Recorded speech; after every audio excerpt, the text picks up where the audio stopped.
What's up, guys? John here, the Fish Room Addict, and today we're going to work on the 120. Alright, we're going to rescape. I got some cool stuff. I got the water coming down already. This is probably going to be a couple day project. I got some cool ideas I want to try. And towards the end of the video, I'm going to show you something else we're going to finally do with this tank. But one of my goals is to get some more growth. We're going to add some more plants.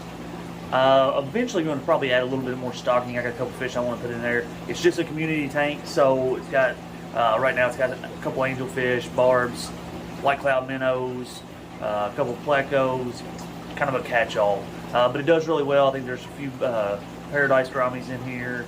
I don't know. There's a little bit of everything. Anyways, so we're gonna. But the main thing is I want to rescape it. It's just kind of meh right now, so I want to give it a new look, fresh look, and I want to show you guys what I'm gonna do with it. So let's get going. All right, so one of the first things I got to do here, it's long overdue. It's been several months since I've cleaned these filters out. They're definitely due. I'm getting slow water flow coming through here because it is so gummed up. That's what we're gonna do first. And anytime you clean a filter, you want to use the tank water that's in here. You don't want to clean that with fresh water because the chlorine and stuff can kill the beneficial bacteria that helps this thing filter your water. So keep that in mind anytime you're ever cleaning these things out. Use aquarium water because it's already treated, it's already safe, and it's not going to kill that bacteria that you want in here. So let's get this going. We'll get this thing cleaned up and on to the next thing. So I got some fresh tank water out of here. It's in the bowl. I'm gonna start putting this media in here and moving it around and getting things cleaned up. Halloween's getting pretty close, so I got the boo-bo. Let's get it going.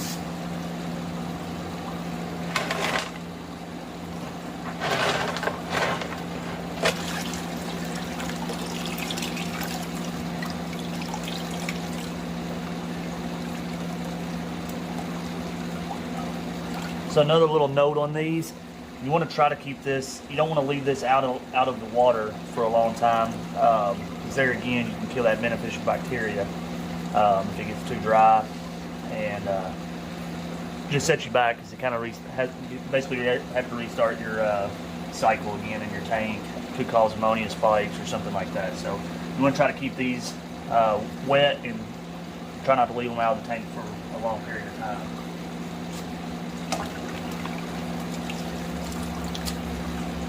For those of you that don't know, once you take your sponges and get everything back together, this water makes excellent plant fertilizer. So save your water, use it on your plants, potted plants and things like that. It's a great fertilizer. So while I'm at it, I'm going to clean this intake tube as well. Sometimes they get gunked up real bad right here and it'll slow your flow down. And also whenever you pull these apart, they can be really gummed up here and restrict your flow a whole lot. So. Alright, so I've got the filter cleaned out now. Got the water lowered. I may lower it just a little bit more. But one of the things I want to do is I've got some extra pleco caves here. And what I want to do is I've got a couple spots in here, and I actually want to bury them and kind of give it more of a natural looking cave. I've got a couple plecos in here now. I'm not really looking for it to breed. I'm more just giving them, a place to hide. I am going to probably put some cory cats of some species. I don't know which one I want to put in here yet, but I wouldn't mind if they bred kind of naturally in here as it gets bigger, or as the foliage and stuff, plants and stuff start filling in a lot more.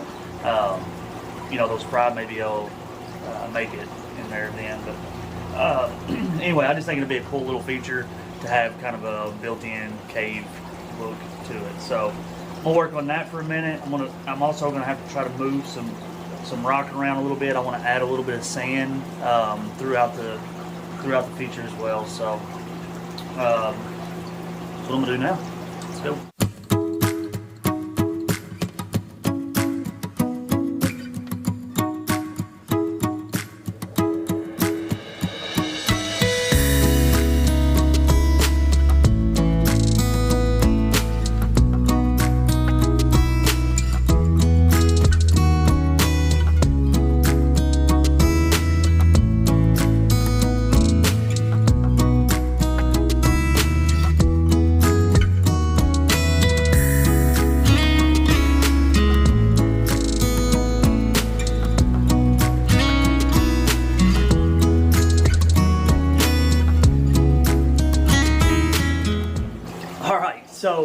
all right, a couple days later, fast forwarding, okay?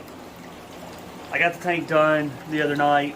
I showed you guys kind of what was going on. The tank got way too cloudy. Substrate was way dirtier than what I thought it was. And so I kind of just cut the footage. Figured, you know what, I'm going to let it clear up. I'm going to get the tank filled back up, get everything chilled back out. And I'll show you guys whenever the time comes. All right, so fast forwarding. Actually, we're 3 days later. I'm going to go ahead and show you guys what we have now, what it looks like. I think it turned out well. We're still got some stuff to do, but check this out.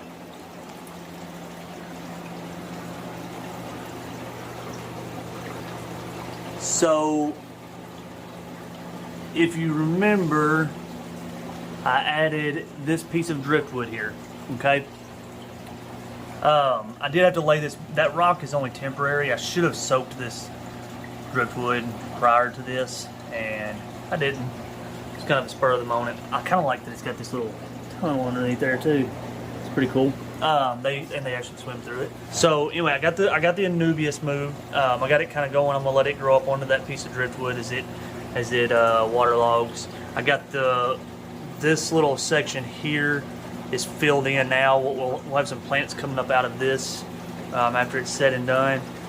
A little sand path here leading into the cave. I kind of like that nice little touch. I'm probably going to add a little bit more sand in certain areas of here because I kind of like the how it's broke up a little bit.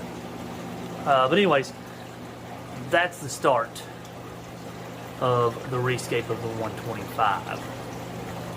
But now what? All right, so if you guys kind of know, going back to the channel, whenever I first started doing this, it was more than anything for fun and kind of accountability on my end.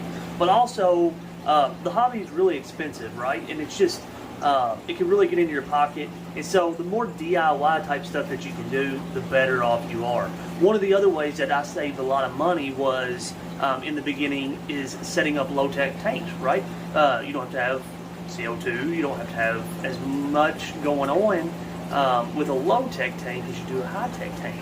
But that's all about to change. What's behind door number 1 here? We got CO2 finally. All right, I'm gonna do it. I kind of said for a while I wasn't gonna do it. I've changed my mind. The tank here, granted, some of it is just because I didn't have the time in the summer. I've slacked off a little bit on fertilizers and things like that. Not a lot. Even with when I was keeping up with it really closely, I still wasn't really getting the growth I exactly wanted. So this has been kind of coming on for a while, and I'm going to walk you through everything that I've picked up, and I'm going to tell you exactly what I spent on it as well, and then we're going to take you along this process. Now, this is my first time ever setting up a CO2, so there's going to be a learning curve. I've watched bukus of videos on YouTube. I'm not reinventing the wheel here. There's plenty of videos out there. Hopefully you enjoy mine and this setup, but there's all kinds of videos if you're getting into the CO2 world and setting up a high tank. There's a lot more to it than just setting up CO2. There's lighting and water perimeters and all kinds of things.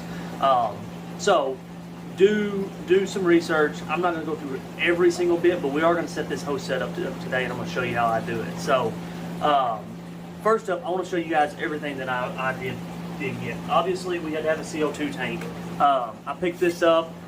The tank itself was about $100 because I did not own one. If you own a tank, then you're good there. This is a 5-pound tank, and it was about $120 for the first time. But the guy told me, once it gets empty, I'm looking at a $15 fill up. So pretty, fairly inexpensive. $100 for the tank. I don't have to pay that again. $15 from now on for a fill up.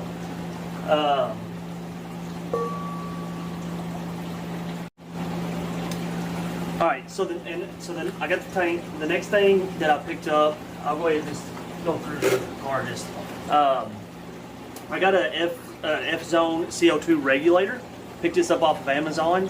Has pretty good reviews. I know there's some better ones out there, but for $54, I mean, it was hard to beat the price on it. I'm gonna give it a go.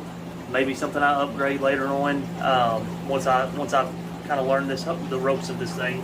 But we're at $54 there.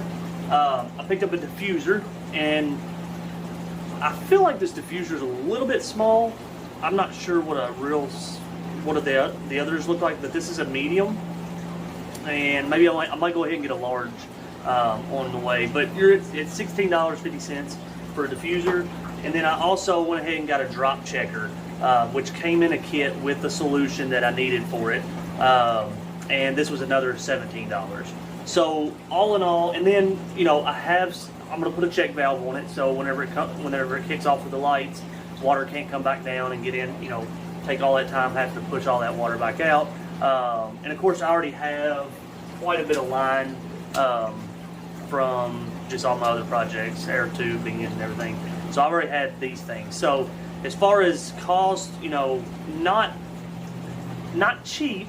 Not everybody just has, 170, 180 bucks or so laying around, but not as expensive as it has to be. So I would call that probably an entry-level beginner kit, maybe, depending on how this, the regulator works. So I already actually put. All right, so inside of here, in the tank, I went ahead and put the CO2 diffuser in because I've read where this needs to soak for a little while to get the right. Let's zoom in on that a little bit. There we go. Put that shot up. The fish are throwing off the focus. But anyways, obviously this isn't staying here. It's going to go over to the side over here. But supposedly these need to soak a little while to let that CO2 out the right way. So alright, so the first thing I want to do here is I'm going to put the drop checker in, and I'm going to go ahead and, so I know watching videos there again, there's a few different ways of doing this. I've seen where people take pH from your tank test, like water checking kit, aquarium checking kit, whatever you want to call it. They'll take some pH and then some other solution and mix them together. From what I've read, I have the Nylock G and the Nylock G CO2 indicator solution. To my knowledge, you don't mix this with anything. You just put it in, you fill it up in here, and then you put it in, and it'll tell you if your CO2 is good or bad. This specific one, if it's like a lighter, I guess you would call that kind of like a pea yellow after maybe I'm not drinking. Yeah, if that's too much CO2, suns came up on the Oscar tank. If it's green, it's perfect, and if it's blue, you don't have enough CO2 in your tank. So I'm gonna get this out.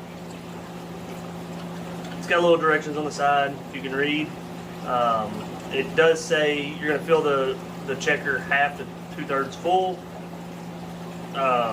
Seems like a lot of room for air.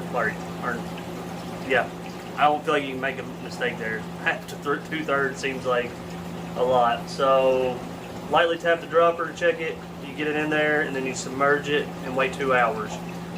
So I'm gonna go ahead and get this in here, and that way we can kind of get an idea of what I'm guessing there's probably too little CO2, I would assume, in this tank. But we're gonna go ahead and get this in and see what happens. Wait 2 hours.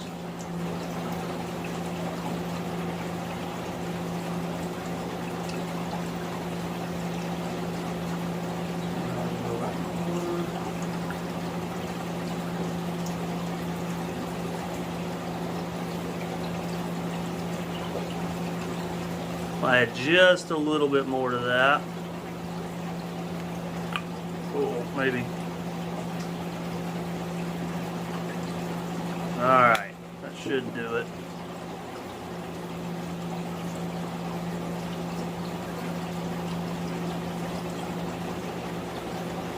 So we'll give that a whirl. Alright, so the next thing I want to do, I've got it, it's ready to roll. My CO2 is actually going at this end of the tank. I'm going to put this on this end of the tank, just to make sure. Obviously, see, I don't know how CO2 for sure works, but I'm going to do it this way just so I know that this end farthest away from the CO2 is where it's being diffused at is getting enough, or the tank is getting ample amount of CO2 altogether. So let's go ahead and get this in. Okay, so we got it ready, and you just want to make sure that this is down towards the water, so whenever we go down inside of it, you just want to go straight down and then put it on. You just don't want to tilt it around and get water up in it, which I don't think you will anyways, but you just want to make sure you don't get the water up in it because you want that airspace in there.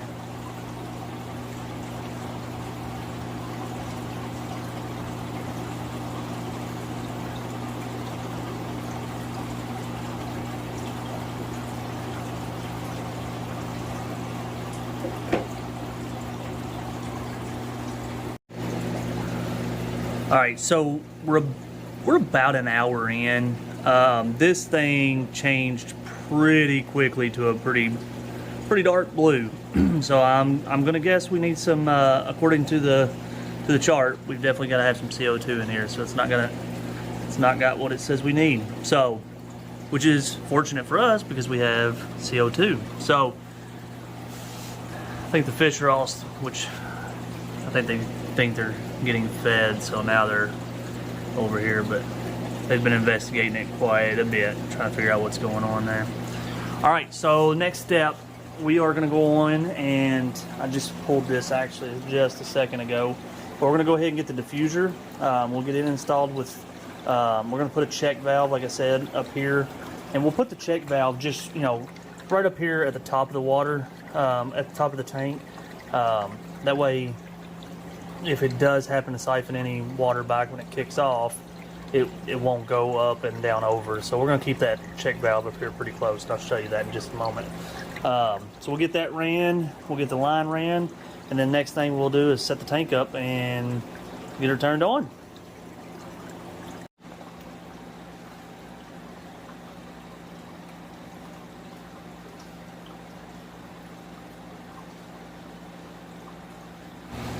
Okay, I'm on the back side of the tank again here, just kind of simplify things for now, and then I'll probably readjust it so I can check it from the front side.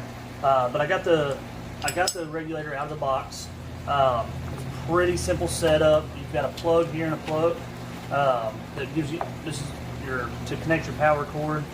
Just simply plugs in, then you run your power to your timer so that it's kicking on with your lights. Remember that. It's got threads on the back. Screws onto your tank.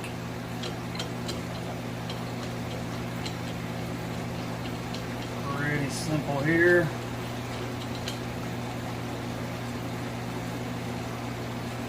Now you want this tight, but you don't want to get too crazy with it. It don't have to be overly tight. You don't want it to leak, but you don't want to bear down on it. So be sure it's good and snug. You can't turn it with your hands. All right, that is good to go.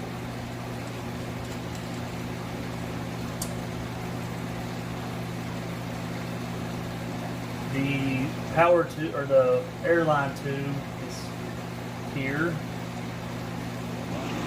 All right, so I want to get a little bit of a close up here real quick. This just slides. I'm gonna try to do it one-handed, maybe. So that just slides onto your tubing, and then of course your tubing slides on top of here, and then you screw it down and snug it down.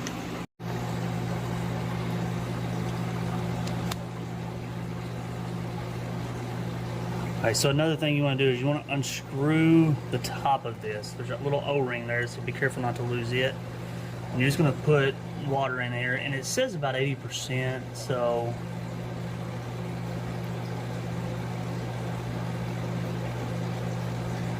I'm going to say that's close. Let's say that's 80%. Would be helpful if there was a line on it, but there is not. I'm going to try that there.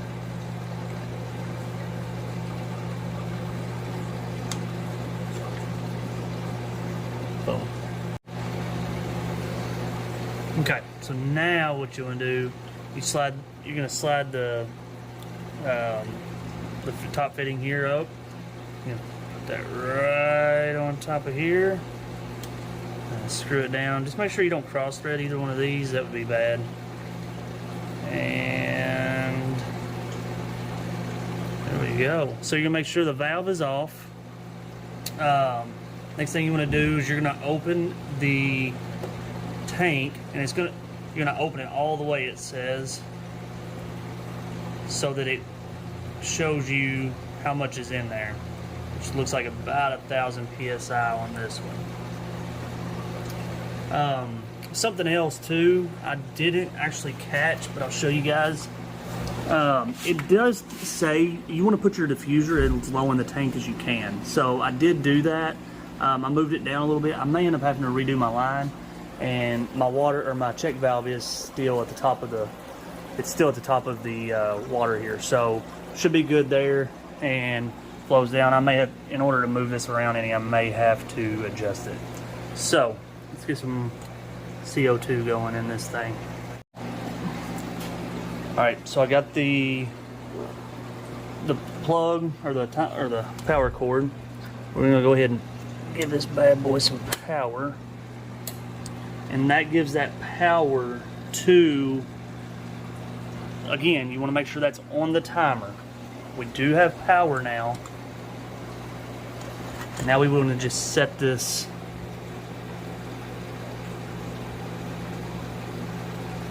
And what we're going to try to get it set at is about a bubble per second. We'll start there and just see.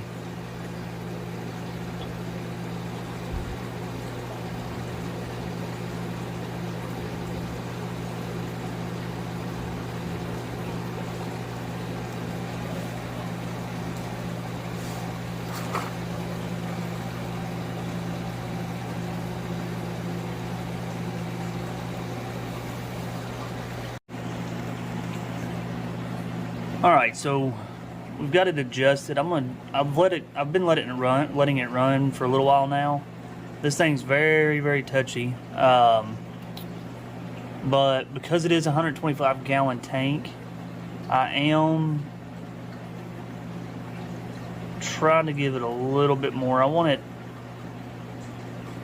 don't want to go too crazy with it just yet. So I get a little bit.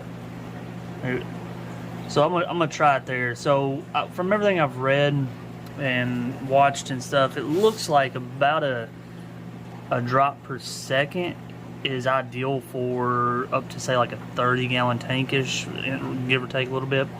So I've got it bumped up a little bit more than that, and I'll play with it as this thing evolves and I learn a little bit more about it. But it is doing well. We've got a nice flow of CO2 coming out of there. Well, thank you guys for watching. I'll keep you guys posted on the updates on this and how it turns out, and I'll show you what else we've got in store for this. So if you want to see what happens with this tank, hit that subscribe button, give me a like, let me know what you think. If you got any tips on CO2, shoot them my way as well. Until next one, I'll see you guys.